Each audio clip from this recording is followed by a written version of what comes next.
Madame la maire, mes chers collègues, donc nous avons lu attentivement ce nouveau règlement de tarification et nous avons procédé à de nombreuses simulations dont les résultats nous étonnent, notamment l'augmentation abrupte du prix du repas pour une partie significative des parents.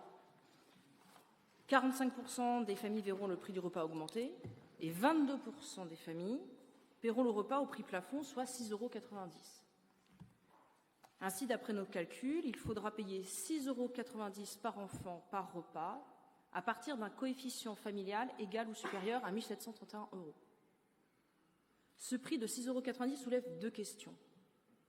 Le prix est plafonné, donc 6,90 € c'est pour tout le monde, quel que soit le revenu, quel que soit le nombre d'enfants. Qui souhaitez-vous préserver en introduisant une telle iniquité? Ensuite, le prix du repas.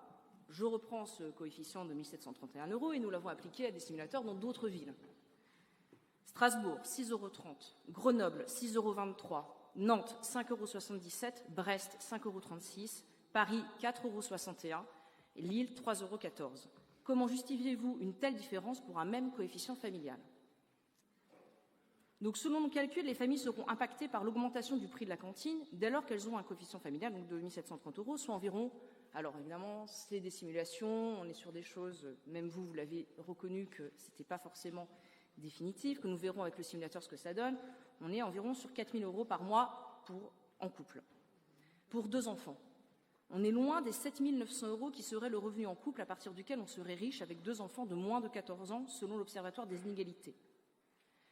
Monsieur Terrier, en commission, vous avez dit qu'il y avait toujours des perdants dans un système. Tant pis, ce sont toujours les mêmes. Nous vous prévenons, pour LCE, la coupe est pleine.